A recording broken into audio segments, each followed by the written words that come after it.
अर्ज किया है बीच पे होता है सैंड, बीच पे होता है सैंड, गले की बच गई है बैंड, फिर भी पढ़ेंगे सर। तो मैं हूं प्रिंस और स्वागत करता हूं आपका मैग्नेट ब्रेन्स में। तो हम क्लास 10th में मैथ्स का अपना चैप्टर ट्रायंगल्स देख रहे थे सर, और अपने इस चैप्टर के अंतर्गत फाइनली अपने लास्ट के कुछ लेक्चर से हमने सिमिलैरिटी की कहानी पे बात करना स्टार्ट कर दिया था, जहां पे सबसे पहले हमने हर एक क्राइटेरिया का इंट्रोडक्शन देखा, उसके बाद हर एक क्राइटेरिया की डिटेल्ड एनालिसिस कर रहे थे।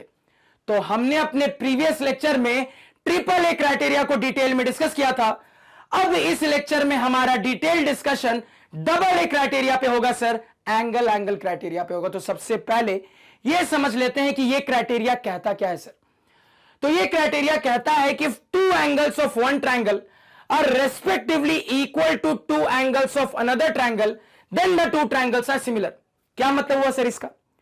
तो यहां पे मतलब यह हुआ सर कि हमारे पास जो दो ट्रायंगल्स का सेट है वो फॉलोइंग कंडीशन में आपस में सिमिलर कहला जाएगा।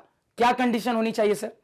तो कंडीशन कहती है कि आपके एक ट्रायंगल के किसी भी दो इंटीरियर एंगल्स के बराबर दूसरे वाले ट्रायंगल में भी दो इंटीरियर एंगल्स होने चाहिए। अगर आपको अपने ट्रायंगल्स में यह वाली कंडीशन सेटिस्फाई होती हुई मिल गई तो इस बेसिस पे तुरंत आप अपने ट्रायंगल्स को सिमिलर कह दोगे। क्या मैंने कहा? फिर से अपनी बात को रिपीट कर रहा हूं, ध्यान से सुनना। मैंने कहा सर कि हमारे पास जो दो ट्रायंगल्स का सेट है, अगर उनमें मुझे ये फॉलोइंग कंडीशन सेटिस्फाई होती हुई मिल गई तो इस बेसिस पे मैं अपने ट्रायंगल्स को सिमिलर कह दूंगा। क्या कंडीशन है सर? कंडीशन कहती है कि आपके एक ट्रायंगल के किसी भी दो इंटीरियर एंगल्स के बराबर, किसी भी दो इंटीरियर एंगल्स के इक्वल दूसरे वाले ट्रायंगल में भी दो इंटीरियर एंगल्स होने चाहिए। अगर आपको अपने ट्रायंगल्स में यह वाली कंडीशन दिख रही है सर, तो इस बेसिस पे तुरंत आप अपने ट्रायंगल्स को सिमिलर कह दोगे। किस क्राइटेरिया की मदद से? डबल ए क्राइटेरिया की मदद से। तो फंडा तो समझ लिया सर, फंडा क्लियर हो गया होगा कि कैसे यह क्राइटेरिया काम करता है। अब यहां पे अपने कंसेप्ट को एग्जाम्पल के थ्रू और स्ट्रॉन्ग कर लेते हैं। तो सबसे पहले यह चेक करते हैं सर कि हमारे ये दो ट्रायंगल्स आपस में सिमिलर होंगे कि सिमिलर नहीं होंगे। तो यहां पे सबसे पहली चीज जो कि मुझे दिख रही है वो ये है सर कि हमारे ट्रायंगल्स की जो भी कहानी गिवन है वो एंगल के टर्म्स में है। और इसके साथ साथ यहां पे मैं ये भी कह सकता हूं सर कि मेरे ट्रायंगल ए बी सी का जो एंगल ए है ये मेरे ट्रायंगल पी क्यू आर के एंगल आर के बराबर है। इसके साथ साथ मैं ये भी कह सकता हूं सर कि मेरे ट्रायंगल ए बी सी का जो एंगल सी है ये मेरे ट्रायंगल पी क्यू आर के एंगल पी के बराबर है। तो यहां पे मैं क्लियरली देख पा रहा हूं सर कि मेरे एक ट्रायंगल के किसी भी दो इंटीरियर एंगल्स के बराबर दूसरे वाले ट्रायंगल में भी दो इंटीरियर एंगल्स है। तो क्या इस बेसिस पे मैं अपने इन ट्रायंगल्स को सिमिलर नहीं कह सकता? क्या बिल्कुल कह सकता हूं सर। किस क्राइटेरिया का हेल्प लिया? डबल ए क्राइटेरिया का हेल्प लिया। यानी कि डबल ए क्राइटेरिया की मदद से अब मैं अपने ट्रायंगल को सिमिलर कह दूंगा। अब फटाफट वीडियो को पॉज करो और ये जो बात मैंने सिमिलर बोली है इसको यहां पे शो करके दिखाओ, लिख के दिखाओ। वीडियो पॉज करो, तुरंत लिख के दिखाओ। अब यहां पे जब स्टूडेंट्स ने लिखा होगा ना तो देखो क्या गलती की होगी। बहुत सारे स्टूडेंट्स ने बिना कुछ ध्यान में रखे हुए यहां पे फटाफट लिख दिया होगा कि triangle A B C is similar to triangle P Q R. लेकिन यह लिखने का तरीका गलत है, क्योंकि मैंने आपको इंट्रोडक्शन के लेक्चर्स में बहुत अच्छे से यह सिखाया था कि हमेशा हमारा जो राइटिंग ऑर्डर होना चाहिए सिमिलैरिटी को शो करने के लिए वो इस तरीके से होना चाहिए कि हमारे कॉरेस्पॉन्डिंग पार्ट्स की रेस्पेक्ट हो सके सर। अभी इस तरीके में यह रेस्पेक्ट नहीं हो पा रही है। तो लिखने का सही तरीका क्या क्या हो सकता है सर? ध्यान से देखना। तो यहां पे देखो कितने तरीके से हम बात कर सकते हैं। तो कैसे सही तरीके से लिखना है ना सर, यह भी मैं आपको इंट्रोडक्शन लेक्चर्स में सिखा चुका हूं, उसको थोड़ा सा यहां पे फटाफट तरीके से रिवाइज कर लेते हैं। तो मैंने आपको सिखाया था सर कि लिखने के लिए आप अपने दो ट्रायंगल्स में से सबसे पहले किसी भी एक ट्रायंगल को सिलेक्ट कर लो। आपकी मर्जी है, आप चाहो तो इसको सिलेक्ट कर सकते हो, आप चाहो तो इसको सिलेक्ट कर सकते हो, प्योरली आपकी चॉइस है, आपकी मर्जी है। मान लो यहां पे मैंने रैंडमली इस वाले ट्रायंगल को सिलेक्ट किया। अब ध्यान देना सर, इस वाले ट्रायंगल का जो नाम है सर, जो नॉमेनक्लेचर है, वो कई तरीके से किया जा सकता है। कैसे कैसे? अगर मैं क्लॉकवाइज चलता हूं तो देखो कैसे कैसे इस ट्रायंगल का नाम लिख सकता हूं। तो अगर मैं यहां पे क्लॉकवाइज चलता हूं सर तो इसको मैं ट्रायंगल ए सी बी कह सकता हूं, इसको मैं ट्रायंगल CBA कह सकता हूं, इसको मैं ट्रायंगल यहां पे सर BAC कह सकता हूं। क्लियर है? अगर यहीं पे मैं एंटी क्लॉकवाइज चलूंगा तो 3 और रास्ते मुझे मिलेंगे। क्या क्या सर? ध्यान से सुनना। तो अगर मैं यहां पे एंटी क्लॉकवाइज चलता हूं तो इसी ट्रायंगल को मैं चाहूं तो ट्रायंगल ABC कह सकता हूं सर, इसी ट्रायंगल को मैं चाहूं तो ट्रायंगल BCA कह सकता हूं सर, इसी ट्रायंगल को मैं चाहूं तो ट्रायंगल CAB कह सकता हूं सर। ठीक है? तो लिखने के इतने सारे तरीके हैं। अब हर तरीके में सिमिलैरिटी शो करने का सही वे क्या होगा, फटाफट देखते हैं सर। ध्यान से सुनना। तो बस एक इंपॉर्टेंट बात हमें ध्यान में रखनी होती है, वो ये है कि आप इस तरीके से चीजों को शो करते हो कि करस्पॉन्डिंग पार्ट्स वाली जो बात है सर, वो आपके शो में रेस्पेक्ट हो सके। अब ध्यान देना यहां पे। तो अगर ACB इस ट्रायंगल को हम लिखेंगे सर, तो इसके लिए इस ट्रायंगल का नाम किस तरीके से लिखना पड़ेगा, ध्यान देना। तो फटाफट मेरे को बताओ कि इस ट्रायंगल का जो एंगल A है वो इस ट्रायंगल में किसके बराबर है? तो कह दोगे सर इस ट्रायंगल का जो एंगल A है वो इस ट्रायंगल में एंगल R के बराबर है। तो पहले A आया, यानी कि इसके करस्पॉन्डिंग पहले यहां पे R आएगा सर। क्लियर हुआ? अब अगेन सर इस ट्रायंगल का जो एंगल C है वो इस ट्रायंगल के किस एंगल के बराबर है? तुरंत कह दोगे सर इस ट्रायंगल का जो एंगल C है वो इस ट्रायंगल के एंगल P के बराबर है, यानी कि C के करस्पॉन्डिंग वाले प्लेस पे कौन आएगा? P आएगा। C कहां पे है? दूसरे पोजीशन पे। तो यहां पे दूसरे पोजीशन पे कौन आ जाएगा सर? P आ जाएगा। क्या बच गया? तो R आ गया, P आ गया, Q बच गया। Q को लिख दिया। लो, लिखने का सही तरीका आपके सामने है सर। तो आप चाहते तो इस पर्टिकुलर सवाल के लिए सिमिलैरिटी को ऐसे लिख सकते थे। और भी तरीके हो सकते सर, और भी तरीके देख लेते। मान लो यहां पे मैं इस तरीके से लिखना चाह रहा हूं, जहां पे मैंने अपने इस वाले ट्रायंगल को ट्रायंगल CBA बोला है। अब यहां पे ध्यान देना, यहां पे पहले पोजीशन पे क्या है सर? C है, और C के बराबर वाला एंगल इसमें कहां पे है सर? तो पॉइंट P पे है, यानी कि C के करस्पॉन्डिंग क्या आएगा यहां पे? C के करस्पॉन्डिंग यहां पे क्या आ जाएगा सर? P आ जाएगा। अब अगले पोजीशन पे क्या है सर? B है। तो B के बारे में कोई बात नहीं हुई थी, तो इस जगह को खाली रहने देते हैं। इसके बाद क्या है सर? A है। अब A के करस्पॉन्डिंग इस ट्रायंगल में बराबर वैल्यू का एंगल कहां पे है सर? तो A के करस्पॉन्डिंग इस ट्रायंगल में बराबर वैल्यू का एंगल R है, यानी कि सर A के करस्पॉन्डिंग R आएगा। तो जब मैंने ऐसे लिखा है सर, तो तीसरे पोजीशन पे A है, यानी कि जब इस तरफ लिखेंगे तो तीसरे पोजीशन पे R आएगा। क्या बच गया? Q बच गया सर। लिख लिया Q। तो जिस जगह पे जो भी लेटर बच गया सर उसको लिख लिया, यानी कि आप ऐसे भी लिख सकते थे। और कैसे लिख सकते थे सर? मान लो मैं अपने इस ट्रायंगल को ट्रायंगल BAC लिखता हूं। अब ध्यान देना, तो B के बारे में कुछ नहीं पता है सर, तो B की जगह को खाली रहने दिया। आगे तो पहली पोजीशन को खाली रहने दिया। दूसरे पोजीशन पे क्या है सर? A। तो A के करस्पॉन्डिंग इस ट्रायंगल में बराबर वैल्यू का एंगल कहां है सर? R पे है, एंगल R, यानी कि A के करस्पॉन्डिंग कौन आएगा? R। तो सेकंड पोजीशन पे A था, सेकंड पोजीशन पे R आया। आगे चलते हैं, थर्ड पोजीशन पे इधर C है सर। तो इस एंगल के बराबर वैल्यू का एंगल इस ट्रायंगल में कहां पे है? पॉइंट P पे है सर। एंगल P है हमारा, यानी कि थर्ड पोजीशन पे C था, इसके करस्पॉन्डिंग थर्ड पोजीशन पे P आ जाएगा। क्या बच गया सर? तो Q बच गया, यानी कि पहले Q रहा होगा सर। लिख लिया। यानी कि आप ऐसे भी लिख सकते थे सर। और क्या तरीके हैं? मान लो इसको ट्रायंगल ABC बोल रहा हूं, फिर क्या हो जाता सर? तो ABC बोल रहा हूं तो पहले पोजीशन पे A आ रहा है सर। तो A के करस्पॉन्डिंग बराबर वैल्यू का एंगल इस ट्रायंगल में कहां पे है सर? यहां पे है, यानी कि A के करस्पॉन्डिंग पहले पोजीशन पे इस तरफ R आ जाएगा सर। R को लिख लिया। इसके बाद B है, B के बारे में पता नहीं है, जगह खाली छोड़ दिया। तीसरे पोजीशन पे C है, तो इसके करस्पॉन्डिंग कौन आ जाएगा? P आ जाएगा तीसरे पोजीशन पे। क्या बच गया सर? Q बच गया। फिल कर लिया। आगे चलते हैं सर, BCA। आगे क्या है सर? BCA। अगेन B वाली जगह के बारे में मुझे पता नहीं है सर, खाली छोड़ दिया। सेकंड पोजीशन पे इस तरफ C है, तो C के करस्पॉन्डिंग इस तरफ क्या है सर? P है। तो दूसरे पोजीशन पे यहां पे P हो जाएगा। इस तरफ तीसरे पोजीशन पे A है, तो इसके करस्पॉन्डिंग क्या हो जाएगा सर? R हो जाएगा तीसरे पोजीशन पे। क्या बच गया सर? Q बच गया। फिल कर लिया इसको, जो जगह बची वहां पे जो भी लेटर बच गया उसको फिल कर लिया सर। यानी ऐसे भी लिख सकते हैं।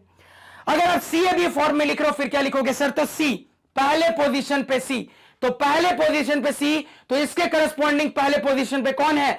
P है, तो यहां पे पहले पोजीशन पे P।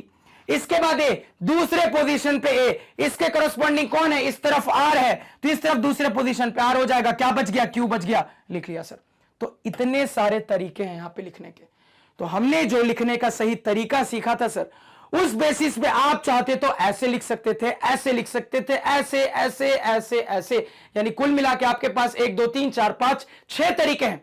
आपको 6 तरीके नहीं लिखने, आपको किसी एक तरीके से लिखना है। लेकिन मुद्दे वाली बात दिमाग में रखनी है। मुद्दे वाली बात यह है कि हमेशा हमारा जो राइटिंग ऑर्डर होता है इस तरीके से होता है कि करस्पॉन्डिंग पार्ट वाली बात रेस्पेक्ट हो सके। सर दिमाग में रहेगा, सभी के रहना चाहिए। तो इनमें से किसी तरीके से आप अपनी सिमिलैरिटी की बात को कर सकते हो। किस क्राइटेरिया से सिमिलर कह दिया, तो हमने जो पढ़ा है सर उस हिसाब से डबल ए क्राइटेरिया से हमने अपने ट्रायंगल्स को सिमिलर कह दिया। तो ब्रैकेट में क्या लिख देंगे sir, by double A criteria. Clear हुआ? इतना फटाफट पहले नोट डाउन करो। अब यहां पे देखो, अब अपने दूसरे वाले एग्जाम्पल के सेट में चलते हैं सर। अगेन मेरे पास ये 2 रेड वाले ट्रायंगल्स हैं। तो यहां पे अगर मैं अपने रेड वाले ट्रायंगल्स को ऑब्जर्व करूंगा सर, तो देखो मुझे क्या दिख रहा है। यहां पे आप कहोगे सर कि दोनों ही ट्रायंगल में सिर्फ एक एक इंटीरियर एंगल के बारे में बताया गया है, एक से ज्यादा इंटीरियर एंगल के बारे में अभी फिलहाल मुझे अपने डायग्राम में नहीं दिख रहा है। लेकिन डबल ए लगाने के लिए मुझे पता है कि कम से कम 2 इंटीरियर एंगल के बारे में बात होनी चाहिए। कम से कम क्या, एग्जैक्टली 2 इंटीरियर एंगल के बारे में बात होनी चाहिए डबल ए लगाने के लिए सर। तो 2 इंटीरियर एंगल तो मुझे फिलहाल दिख नहीं रहे सर। कैसे आएगा, ध्यान से सुनना। तो यहां पे भले ही मुझे अपने ट्रायंगल्स में दूसरा वाला इंटीरियर एंगल नहीं दिख रहा सर, लेकिन मुझे अपने दोनों ट्रायंगल में एक एक एक्सटीरियर एंगल जरूर दिख रहा है। अब जैसे ही मेरे दिमाग में एक्सटीरियर एंगल आया तो तुरंत मेरे दिमाग में हिट किया कि हम एक्सटीरियर एंगल और इंटीरियर एंगल को रिलेट करने वाला एक थ्योरम जानते हैं, एक कंसेप्ट जानते हैं, जिसकी मदद से हम अपने दूसरे वाले इंटीरियर एंगल को खोज लेंगे सर। तो ध्यान देना। तो हमें पता है सर एक प्रॉपर्टी जो कि कहती है कि exterior angle of a triangle is equal to sum of its interior opposite angles. अगर ऐसा है सर, और इस कंसेप्ट को अगर मैं यहां पे लगाऊं, तो मैं तुरंत यहां पे लिख दूंगा सर कि मेरे ये 2 एंगल्स के बराबर ये वाला एक्सटीरियर एंगल होगा इस ट्रायंगल में। इसी तरीके से इस ट्रायंगल में ये 2 एंगल्स के बराबर हमारा ये वाला एक्सटीरियर एंगल होगा। अब एक और बात को ध्यान से सुनना। मैंने एक और डाउट देखा है जो कि स्टूडेंट्स में आता है, वो ये है कि सर अपने एक्सटीरियर एंगल के लिए कौन से 2 इंटीरियर एंगल को सिलेक्ट करना है, कैसे डिसाइड करेंगे? जवाब बहुत सिंपल है, ध्यान से सुनना। तो अगर आपको अपने इंटीरियर एंगल्स को सिलेक्ट करने में प्रॉब्लम होती है ना, तो आपको सिंपल कुछ नहीं करना सर। जहां पे आपका एक्सटीरियर एंगल बन रहा है वहां पे तुरंत अपना इंटीरियर एंगल बना लो। बना लिया तुमने अपना इंटीरियर एंगल। अब इस इंटीरियर एंगल को छोड़ के जो भी इंटीरियर एंगल ट्रायंगल के बच गए, आप तुरंत समझ जाना कि आपको उन्हीं दोनों इंटीरियर एंगल को लेना है। क्या मैंने कह दिया? मैंने कह दिया कि कभी भी अगर आप लोगों को डाउट होता है कि अपने उस एक्सटीरियर एंगल के लिए इंटीरियर एंगल का कौन सा पेयर लेना है, तो हड़बड़ाने की कोई बात नहीं है सर। आपको क्या करना है, आपको उस एक्सटीरियर एंगल के बिल्कुल बगल में बनने वाला इंटीरियर एंगल दिमाग में देखना है। तो उसको छोड़ के जो भी 2 इंटीरियर एंगल्स बच गए सर, बस उसी का कॉम्बिनेशन लेना है। दैट्स इट, कहानी खत्म। इस पॉइंट को कॉपी पे फटाफट नोट डाउन करो। तो यहां पे आपको क्लियर हो रहा होगा सर अब कि हमें अपने किस इंटीरियर एंगल्स पे बात करनी है। तो सर का कंसेप्ट यहां पे लगाएं तो क्लियरली दिख रहा है। इसके बगल वाला ये इंटीरियर एंगल, यानी कि इसको छोड़ के जो इंटीरियर एंगल्स बच गए उन्हीं को अपने कॉम्बिनेशन के लिए लेना है, यानी कि इन दोनों को लेना है। इसी तरीके से अगर यहां पे इस कंसेप्ट को लगाए तो इस एक्सटीरियर एंगल के बगल वाला इंटीरियर एंगल ये रहा, तो इसको छोड़ के जो भी इंटीरियर एंगल्स बच गए इनके कॉम्बिनेशन को लेना है। तो समझ में आ गया है, इन दोनों को लेना पड़ेगा। क्लियर है? अगर मैं इस ट्रायंगल के लिए बात करूं सर, तो क्लियरली लिख दूंगा कि मेरा ये जो एक्सटीरियर एंगल है x डिग्री, ये बराबर हो जाएगा सम ऑफ इंटीरियर अपोजिट एंगल्स के। तो इसके लिए इंटीरियर अपोजिट एंगल्स कौन कौन है, ध्यान से सुनना सर। तो ये है एंगल A प्लस आपका एंगल C। अब यहां पे ध्यान देना, तो x डिग्री बराबर हो जाएगा सर एंगल A, जिसके बारे में मुझे पता नहीं है, और एंगल C के बारे में मुझे पता है सर कि y डिग्री के बराबर है। तो क्या यहां से मैंने अपना एंगल A नहीं निकाल लिया? बिल्कुल निकाल लिया सर। क्या हो गया एंगल A? तुरंत बोल दोगे एंगल A बराबर x माइनस वाई डिग्री हो जाएगा। क्या हो जाएगा sir? x minus y degree, यानी आपका कितना हो गया? x माइनस वाई डिग्री हो गया। इसी तरीके से मान लो यहां पे अपना एंगल ढूंढते हैं सर, तो यहां पे इसी कंसेप्ट को लगा देंगे तो क्या लिख लेते? यहां पे मैं तुरंत लिख लेता सर कि मेरा ये जो एक्सटीरियर एंगल है x डिग्री, ये बराबर हो जाएगा मेरे इंटीरियर अपोजिट एंगल्स के सम के। तो इसके लिए इंटीरियर अपोजिट एंगल्स कौन हो रहे हैं सर? तो मेरे एंगल P और इसके साथ साथ ये एंगल R। तो एंगल P तो मुझे निकालना ही है सर, एंगल P तो मुझे निकालना ही है सर, एंगल R पता है सर 180 डिग्री है। तो यहां पे मेरे पास इक्वेशन आ गई। क्या यहां से एंगल P नहीं निकाल लोगे? बिल्कुल आसानी से निकालेंगे। क्या हो जाएगा सर? y को इस तरह भेज दो यानी कि x माइनस वाई डिग्री। तो यहां पे एंगल P कितनी आ गई sir? x minus y degree. तो जो प्रॉब्लम थी वो हल हो गई, क्योंकि अब मेरे पास वर्क करने के लिए दोनों ही ट्रायंगल में दो इंटीरियर एंगल्स हैं। अब तुरंत हम सिमिलैरिटी पे यहां पे बात कर सकते हैं।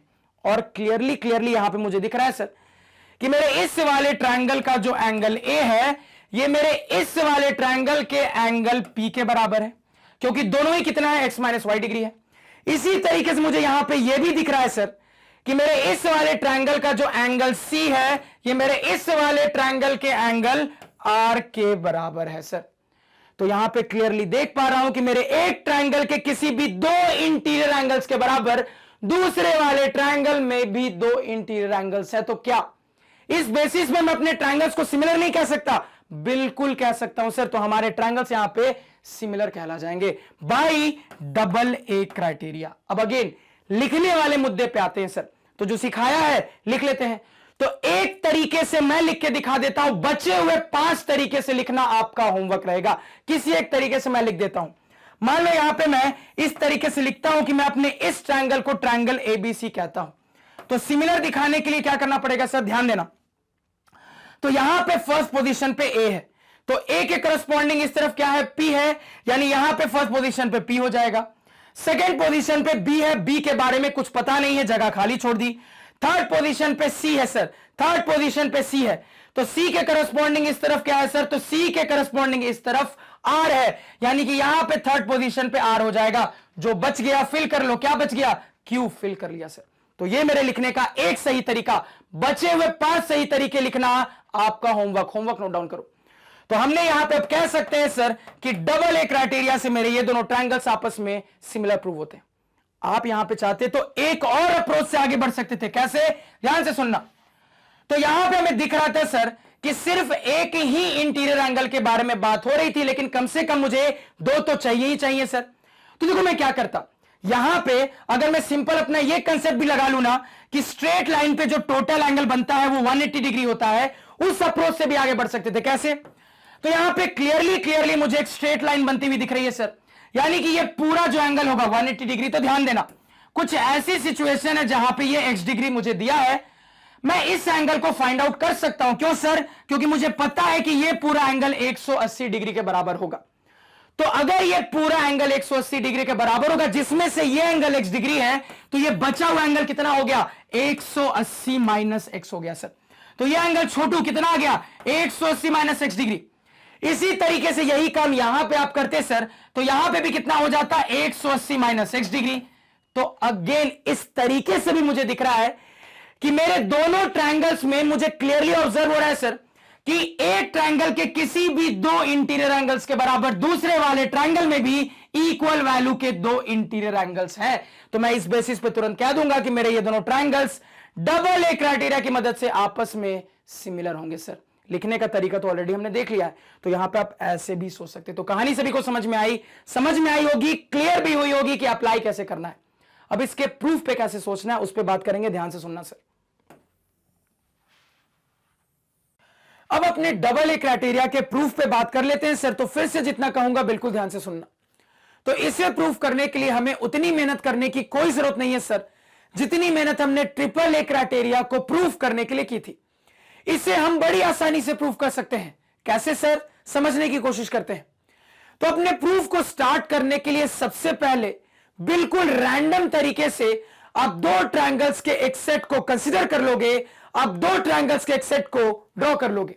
तो आप लोगों को अपना ट्रायंगल्स किस तरीके से कंसीडर करना है, किस तरीके से ड्रॉ करना है, यह चॉइस प्योरली आपकी है। आप जैसे चाहो वैसे अपने ट्रायंगल्स को कंसीडर कर लो, वैसे अपने ट्रायंगल्स को ड्रॉ कर लो। बस कंसीडरेशन में एक छोटी सी चीज का ध्यान रखना, तो आपको अपने ट्रायंगल्स को कंसीडर करते वक्त, ड्रॉ करते वक्त यह ध्यान में रखना है कि आपके ट्रायंगल्स सिमिलर जैसे दिखें सर।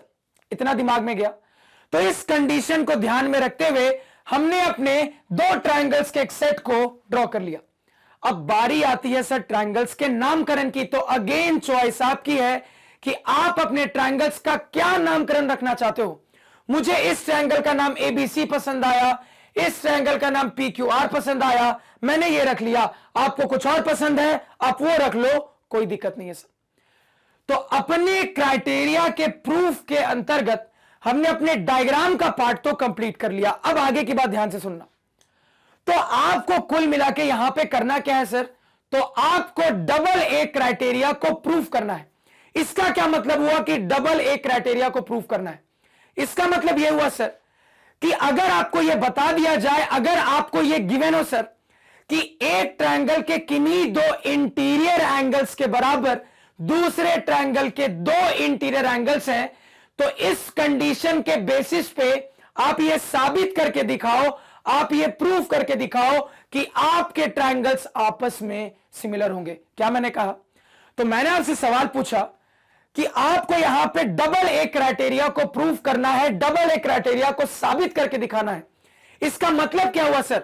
तो इसका सीधा सीधा मतलब यह निकलता है कि आपको अपने ट्रायंगल्स के लिए बता दिया गया है, यह गिवन है कि आपके ट्रायंगल्स इस तरीके से हैं कि एक ट्रायंगल के किन्हीं दो इंटीरियर एंगल्स के बराबर दूसरे ट्रायंगल के दो इंटीरियर एंगल्स हैं। अब इस कंडीशन के बेसिस पे आप ये साबित करके दिखाओ, आप ये प्रूफ करके दिखाओ कि आपके ट्रायंगल्स आपस में सिमिलर होंगे सर। तो डबल ए क्राइटेरिया को प्रूफ करना है, इसका मतलब क्या निकलता है वो भी हमने यहां पे क्लियर कर लिया। अब अपने एनालिसिस को स्टेप बाय स्टेप स्टार्ट कर लेते हैं सर। तो यहां पे आपको क्या गिवन है सर? तो आपको यह बता दिया गया है कि आपके ट्रायंगल्स इस तरीके से हैं कि एक ट्रायंगल के किन्हीं दो इंटीरियर एंगल्स के बराबर दूसरे ट्रायंगल के दो इंटीरियर एंगल्स है। अब मुद्दा यह है कि ये जो गिवन में मुझे स्टेटमेंट दी गई ना सर, इस स्टेटमेंट को मैथमेटिकल फॉर्म में कैसे चेंज करेंगे, इसका मैथमेटिकल फॉर्म क्या होगा, ध्यान से सुनना। तो इस स्टेटमेंट के लिए हम अपना मैथमेटिकल फॉर्म यहां पे लिख सकते हैं सर कि मेरे ट्रायंगल एबीसी का जो एंगल ए है, ये मेरे ट्रायंगल पीक्यूआर के एंगल पी के बराबर है। इसी के साथ साथ मेरे ट्रायंगल एबीसी का जो एंगल सी है, ये मेरे ट्रायंगल पीक्यूआर के एंगल आर के बराबर है। तो यहां पे इस गिवन स्टेटमेंट को मैथमेटिकल रूप देने के लिए आप चाहते सर तो एंगल्स के किसी दूसरे कॉम्बिनेशन का भी इस्तेमाल कर सकते थे, कोई दिक्कत नहीं है सर, कोई प्रॉब्लम नहीं है। यहां पे एंगल्स के कॉम्बिनेशन की बहुत सारी पॉसिबिलिटी बनती है। आप इस गिवन स्टेटमेंट को रिप्रेजेंट करने के लिए एंगल का जो भी कॉम्बिनेशन आपको पसंद आ रहा है उसको लेके आप अपने प्रूफ को स्टार्ट कर सकते थे सर। तो यहां पे अपने बहुत सारे पॉसिबल कॉम्बिनेशंस में से एक रैंडम कॉम्बिनेशन की मदद से मैंने अपने गिवन इंफॉर्मेशन को मैथमेटिकल रूप दे दिया सर। अब इस गिवन इंफॉर्मेशन पे मुझे प्रूफ करना है सर कि मेरे ट्रायंगल्स आपस में सिमिलर होंगे, यानी कि मुझे यहां से अब यहां पे पहुंचना है। तो मुद्दा यह है कि कैसे सोचेंगे, कैसे पहुंचेंगे। तो ध्यान से सुनना। तो हमने अपने पहले वाले क्राइटेरिया में भी यह सीख लिया था सर कि चूंकि यहां पे जो एनालिसिस होनी है वो दो ट्रायंगल्स के लिए होनी है सर, दो ट्रायंगल्स के कंपैरिजन के लिए होनी है सर। तो अपने दो ट्रायंगल्स को कंपेयर करने के हम दो ही कंसेप्ट जानते हैं, या तो कंग्रुएंसी का या तो सिमिलैरिटी का। अब जब अपने पहले वाले ट्रिपल ए क्राइटेरिया को पढ़ रहे थे सर, तो वो तो हमारे सिमिलैरिटी का पहला ही क्राइटेरिया था, तो उसके लिए तो हम सिमिलैरिटी को यूज कर नहीं सकते थे, इसी वजह से मुझे कंग्रुएंसी यूज करना पड़ा। लेकिन यहां पे अब हम सिमिलैरिटी का इस्तेमाल कर सकते हैं सर, क्योंकि 8 सिमिलैरिटी के क्राइटेरिया को हम ऑलरेडी प्रूफ करके आ चुके हैं। तो चूंकि 8 सिमिलैरिटी के क्राइटेरिया को ऑलरेडी प्रूफ करके आ चुके हैं सर, तो हम चाहें तो उस क्राइटेरिया का यहां पे इस्तेमाल कर सकते हैं। आप कंग्रुएंसी से भी बना सकते थे, लेकिन मुद्दा यह है कि जब काम आसानी से हो रहा है तो काम को मुश्किल करने की क्या जरूरत। यहां पे सिमिलैरिटी से आसानी से काम हो जाएगा, तो कंग्रुएंसी लगा के काम को मुश्किल करने की कोई जरूरत नहीं है सर। अब आप यहां पे पूछोगे कि सर आपने कैसे डिसाइड कर लिया कि ट्रिपल ए क्राइटेरिया लगा देंगे तो यह आसानी से सॉल्व हो जाएगा। तो ध्यान से जवाब को सुनना। तो हमें बहुत अच्छे से अपने ट्रिपल ए क्राइटेरिया के नॉलेज से पता है सर कि ट्रिपल ए क्राइटेरिया में दोनों ट्रायंगल्स के तीनों इंटीरियर एंगल्स पे बात होती है। अब इस सिचुएशन में जिस तरीके से हमें अपना गिवन डाटा गिवन है सर, इस गिवन डाटा में मुझे दिख रहा है कि ट्रायंगल के 3 इंटीरियर एंगल में से 2 पे तो बात हो रही है, तीसरे के बारे में अभी फिलहाल मुझे कोई भी नॉलेज नहीं है। तो एक हिंट मिलता है कि ट्रिपल ए में ट्रायंगल के तीनों इंटीरियर एंगल पे बात होती थी और यहां पे 2 पे बात तो ऑलरेडी हो रही है, बस तीसरे की दिक्कत है और वो भी आगे जाके क्लियर हो जाएगी। तो यहां पे अपने एंगल्स की कहानी देखकर मुझे क्लियर हो रहा है कि ट्रिपल ए के रास्ते से आगे बढ़े सर तो काम के आसानी से हो जाने के बहुत हाई चांसेस है। तो ट्रिपल ए क्राइटेरिया हमने प्रूव कर लिया था। इसका क्या मतलब है सर? इसका मतलब यह है सर कि हमने यह साबित कर लिया था कि हमारे पास अगर ट्रायंगल्स इस तरीके से हैं कि हमारे ट्रायंगल्स के करस्पॉन्डिंग एंगल्स आपस में बराबर हैं, हमारे ट्रायंगल्स इक्वी एंगुलर हैं, तो इस गिवन इंफॉर्मेशन पे हम तुरंत कह देंगे कि हमारे ट्रायंगल्स सिमिलर भी होंगे सर। यह चीज ऑलरेडी हम सीख के आ रहे हैं। तो यहां पे देखो कैसे ट्रिपल ए पे सोचेंगे। तो ट्रिपल ए के लिए मुझे पता है सर कि 3 एंगल पे बात होनी चाहिए, तो 3 में से 2 पे तो ऑलरेडी यहां पे बात हो रही है सर, उसमें तो कोई दिक्कत ही नहीं है। प्रॉब्लम बस तीसरे की है और वो भी क्लियर हो जाएगा। कैसे सर? क्योंकि मुझे बहुत अच्छे से ट्रायंगल की एक बहुत इंपॉर्टेंट प्रॉपर्टी पता है जो कि ये कहती है कि अगर आपके ट्रायंगल के 2 एंगल्स के बारे में आपको जानकारी होना तो आप बड़ी आसानी से तीसरे के बारे में भी जानकारी निकाल सकते हो, क्योंकि मुझे पता है कि मेरे ट्रायंगल के तीनों इंटीरियर एंगल्स का सम 180 डिग्री के बराबर होता है। तो देखो प्रॉब्लम कहां आ रही थी? प्रॉब्लम इस बात पे आ रही है सर कि अगर ये एंगल इसके बराबर भी साबित हो जाएगा तभी जाके ट्रिपल ए लग पाएगा। अभी फिलहाल ट्रिपल ए नहीं लगा सकते क्योंकि अभी फिलहाल सिर्फ 2 एंगल्स पे ही बात हो रही है, तीसरे पे कोई बात नहीं हो रही। तो ट्रायंगल की अभी अभी जो मैंने आपको प्रॉपर्टी बताई सर, उस प्रॉपर्टी पे यहां पे सोचना स्टार्ट करते हैं। तो अगर मैं इस ट्रायंगल में ये प्रॉपर्टी लगाऊंगा सर तो यहां पे मैं क्लियरली लिख सकता हूं कि मेरे एंगल ए, एंगल बी और एंगल सी का जो सम होगा वो 180 डिग्री के बराबर होगा। तो ध्यान से सुनना, आपको किसका काम है? आपको अपने एंगल बी का काम है सर। तो अगर मैं यहां से आपसे पूछ दूं कि एंगल बी क्या हो जाएगा तो क्या जवाब दो देगा? आप तुरंत कह दोगे सर 180 डिग्री माइनस आपका यहां से एंगल ए और एंगल सी उस तरफ चला जाएगा। तो यहां पे angle A plus angle C sir, ये हमारे एंगल बी की वैल्यू हो जाएगी। क्या आ रही है सर एंगल बी की वैल्यू? तो एंगल बी की वैल्यू यहां पे आ रही है 180 डिग्री माइनस ब्रैकेट में एंगल ए प्लस यहां पे आपका एंगल सी, ये निकल के आ रही है सर मेरे एंगल बी की वैल्यू। इतना सभी को क्लियर है? अब यहां पे ध्यान देना सर, यहां पे मुझे बहुत अच्छे से अपने गिवन इंफॉर्मेशन से ये पता है कि एंगल ए एंगल पी के बराबर है, एंगल सी एंगल आर के बराबर है। अगर ऐसा है सर तो अगर मैं यहां पे एंगल ए और सी का रिप्लेसमेंट कर दूं पी और आर से तो क्या कहानी हो जाएगी? तो यहां पे कहानी हो जाएगी सर 180 डिग्री माइनस, यहां पे एंगल ए के बदले एंगल पी डाल देता हूं और एंगल सी के बदले एंगल आर डाल देता हूं। अब ध्यान से सुनना, अब ये जो मेरे पास डाटा है सर 180 डिग्री माइनस ब्रैकेट के अंदर angle P plus angle R, ये क्या है सर? तुरंत कह दोगे यही तो मेरा एंगल क्यू है। कोई अगर आपसे यहां पे पूछता सर कि एंगल क्यू को बाकी एंगल के टर्म्स में रिप्रेजेंट करके दिखाओ तो कैसे रिप्रेजेंट करते? आप तुरंत कहते तीनों इंटीरियर एंगल का सम 180 डिग्री, यानी कि ये एंगल हो जाएगा 180 डिग्री माइनस बचे हुए दोनों एंगल का सम, यानी कि angle P plus angle R. तो ये जो चीज हमने निकाली यही क्या है सर? यही तो मेरा एंगल क्यू है। तो हमने अपने ट्रायंगल की इस इंपॉर्टेंट प्रॉपर्टी से यहां पे जिस चीज की कमी थी उसको भी पूरी कर दी, यानी कि अपने तीसरे बचे हुए एंगल्स को भी इक्वेट कर दिया। अब यहां पे मेरे पास प्रॉपर इंफॉर्मेशन है जो कि कह रहा है कि मेरे दो ट्रायंगल्स इस तरीके से हैं कि मेरे ट्रायंगल का एंगल ए एंगल पी के बराबर है, एंगल सी एंगल आर के बराबर है, एंगल बी एंगल क्यू के बराबर है, यानी कि मेरे ट्रायंगल्स के करस्पॉन्डिंग एंगल्स आपस में बराबर है, यानी कि मेरे ट्रायंगल्स इक्वी एंगुलर है। तो मैं तुरंत कह दूंगा अपने ट्रिपल ए क्राइटेरिया की मदद से अब कि मेरे ये दोनों ट्रायंगल्स आपस में सिमिलर होंगे, और यही तो मुझे साबित करना था। तो यहां पे इनडायरेक्ट तरीके से हमने पहले क्राइटेरिया का इस्तेमाल करते हुए अपने दूसरे क्राइटेरिया को साबित कर दिया। तो यहां पे हमने अपने डबल ए क्राइटेरिया को भी प्रूफ कर दिया सर। तो प्रूफ की कहानी समझ में आई? बिल्कुल आनी चाहिए। बहुत सिंपल सा प्रूफ है, जैसे कि मैंने आपको लेक्चर के शुरुआत में कहा था सर। क्लियर है? फटाफट चीजों को नोट डाउन करो। तो देखो यहां पे अब आपको क्या समझ में आ रहा है। तो हमने दो क्राइटेरियाज को प्रूफ कर लिया सर अभी तक, एक ट्रिपल ए और दूसरा डबल ए। तो अगर आगे के क्राइटेरियाज के प्रूफ में भी अगर हमें लगेगा सर कि पुराने प्रूफ किए गए क्राइटेरिया से काम आसान हो रहा है, तो बिल्कुल अप्लाई कर लेंगे बिना हिचकिचाए सर। तो इस लेक्चर को फिलहाल यहीं पे एंड करते हैं, क्योंकि यहां पे हमारा ये क्राइटेरिया होता है कंप्लीट। तो मैं उम्मीद करूंगा कि इस लेक्चर में जितनी भी चीजें मैंने आप लोगों को बताई वो सब कुछ आपको बहुत अच्छे से क्लियर है, कहीं पे भी किसी किस्म का डाउट नहीं है। इन केस कहीं पे कोई भी डाउट होता है सर, तो लेक्चर को उस पॉइंट पे दोबारा से देखें, आपका डाउट अपने आप क्लियर हो जाएगा। अगर इसके बाद भी डाउट क्लियर नहीं होता तो जरूर से कमेंट सेक्शन में बताएं। और यहां पे आपका होमवर्क रहेगा कि प्रॉपर प्रेजेंटेशन के साथ इसके पूरे प्रूफ को कॉपी पे लिखना है। तो आज के पढ़ाए हुए नोट्स आप हमारी ऑफिशियल वेबसाइट magnetbrains.com से डाउनलोड कर सकते हैं, जिसका लिंक वीडियो के डिस्क्रिप्शन में है।